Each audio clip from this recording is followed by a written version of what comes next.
بسم الله الرحمن الرحيم. ازيكم عاملين ايه؟ النهارده بقى هنعمل مع بعض شويه مخبوزات كده حلوه. بجد بتبقى حلوه قوي في البيت وبتسد كده لما بيبقى في وقت جوع او عايزين ناكل اي حاجه خفيفه مع شاي بلبن، مع شاي بس، مع نسكافيه.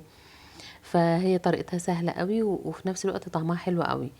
انا بجيب كيس خميره او ما يعادل معلقه، يعني لو عندنا كميه خميره كبيره، علبه كبيره، باخد منها معلقه، معلقه الاكل، وبحط عليها معلقه سكر، وبضيف لها كوبايه لبن. بقلب كل ده مع بعضه لغاية ما الخميرة والسكر بيدوبوا. بعد كده بضيف لها حوالي معلقة أو معلقتين زيت زيتون. مفيش زيت زيتون تمام عادي، مفيش مشكلة، استعملوا زيت ذرة، مفيش مشكلة خالص. بعد كده بحط حوالي نص كيلو دقيق. طبعا بنقلب وبنشوف، احنا زي ما احنا عارفين كلنا الدقيق على حسب نوعه، فممكن يحتاج دقيق تاني، ممكن يحتاج مية أو لبن تاني. انا هنا لقيت العجينه محتاجه ميه، فحطيت لها شويه ميه كده مكان اللبن وقلبتها، وبدات المها كده في الطبق. وبعد كده لغايه ما بلم بقى كل الدقيق اللي في الجناب ده، وبعد كده باخدها بقى عجينها بايدي. طبعا لو عندنا عجان خير وبركه بيبقى زي الفل يعني. ما عندناش زي ما انتم شايفين انا بعجن بايدي عادي خالص، مفيش مشكله. بلم من الجناب وافرد، بلم وافرد. الطريقه دي حلوه قوي للعجن. بفضل بقى اعجن لغايه ما بخلص، والعجينه بتاعتي تبقى ناعمه ومتماسكه بالشكل ده كده وطريه في نفس الوقت. ببتدي بقى الفها وببتدي احطها في طبق. الطبق بحط فيه حوالي معلقه زيت كده، مسحه خفيفه، بمسحه مسحه خفيفه قوي من الزيت، علشان لما تخمر واجي اطلعها ما تلزقش معايا في الجناب بتاع الطبق. طيب انا في غلطه عملتها او في حاجه نسيتها وعايزه اقول لكم عليها، وهي الملح. بس انا طبعا ما حبيتش، حبيت ان انا اصور الحته دي عشان لو انتوا كمان نسيتوا زي تتصرفوا بنفس الطريقه. بحط معلقه ملح صغيره عليها معلقه ميه، وبحط معلقه دقيق على العجينه بالشكل ده كده، وببتدي بقى اعجنها من اول وجديد. طبعا احنا كلنا بننسى يعني، فعشان خاطر انتوا لو نسيتوا تحطوا الملح العجينه هيبقى طعمها وحش قوي، مش حلو يعني. طالما حطينا سكر يبقى نحط معلقه ملح صغيره. بلفها بقى واحطها لغايه ما تخمر عندي بالشكل ده، والمها بقى من الجناب وابتدي ان انا اتعامل معاها. انا هنا عندي مش هعجنها، انا يا دوب هلمها بس كده عشان ما اضيعش الخمر بتاعها، يعني هلم بس كده واخلي الخمر بتاعها زي ما هو. بقسمها بقى على كورتين كده، يعني نصين قد بعض، يبقوا قد بعض بالظبط. وهقول لكم ليه دلوقتي. بعد كده بجيب بقى النص ده، انا مش محتاجه اسيبها ترتاح لان انا اصلا وانا مطلعاها من الطبق ما ضيعتش الخمر بتاعها، يعني انا يا دوب لميتها بالراحه كده وسبت الخمر بتاعها زي ما هو، فمش محتاجه ان انا اسيبها ترتاح، وزي ما انتم شايفين بتتفرد معايا بسهوله. هعمل بقى الدايره الاولانيه والتانية، الاتنين قد بعض زي ما قلت لكم.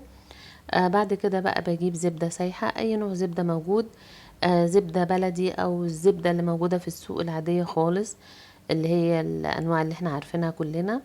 وببتدي أدهن النص الأولاني بالزبدة زي ما انتم شايفين كده.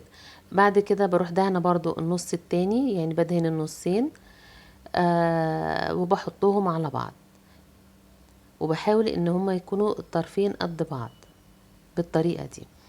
بفضل بقى اظبط فيهم، يعني بقدر الامكان ان هم يكونوا قد بعض.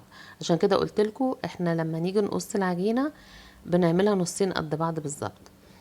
بفضل بقى اظبط كده وافرد بالنشابه لغايه ما العجينه بتاعتي بيبقى سمكها مثلا حوالي 2 سنتي، يعني انا مش عايزاها لا رقيقه قوي ولا تخينه قوي.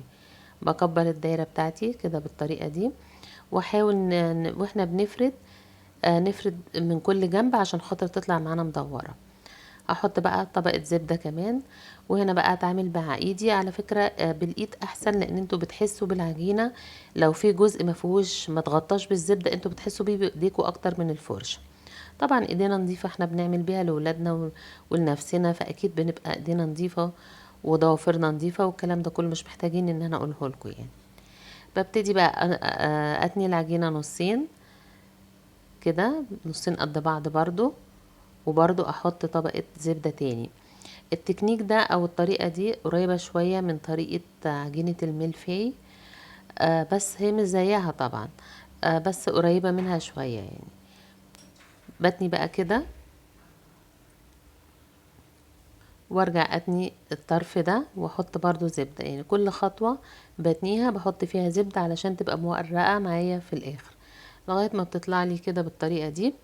وبحطها بقى في كيس او في ستريتش. بس اهم حاجة ان احنا نلفها كلها، ما نخليش حاجة من العجين باينة عشان خاطر ما تنشفش وتبقى ايه تشقق معانا، لا تبقى كلها ملفوفة ومتغطية عشان تبقى طرية كمان في الفرد كده بالشكل ده. وبحطها بقى في التلاجة. هو من الافضل ان انت تحطيها ساعتين 3 كده. انا بصراحة بنشيلها بقى في التلاجة بالشكل ده. انا بصراحة استعجلت عليها فطلعتها بعد ساعة واحدة بس. مع الحر ده كمان ما كانتش لحقت ان هي الزبدة تمسك في العجين زي ما انتوا شايفين كده. بس انتوا كل ما هتسيبوها، حتى لو ممكن تسيبوها طول الليل، يعني كل ما هتسيبوها تبقى احسن. بفرد بقى العجينة كده، بعملها شكل مستطيل.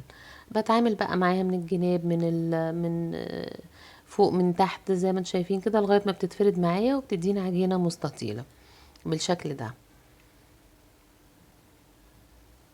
بعد كده بقى بال قطعت البيتزا او باي سكينة، بعمل شرايط بالطول كده.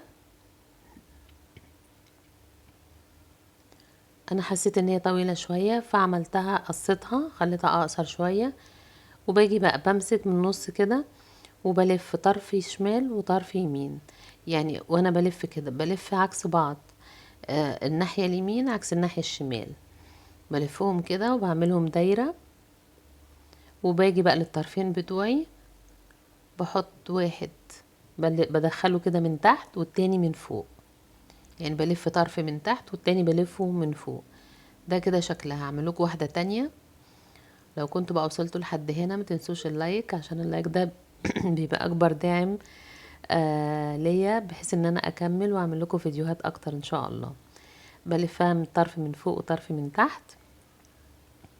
وده كده بيبقى شكلها. بحطها بقى في الصاجة بتاعتي او في الصينية بدهنها صفار بيضة مع شوية لبن. اللي مش حابب البيض يحط لبن مع زبدة او لبن مع زيت ويدهن بيها الوش بتاعها.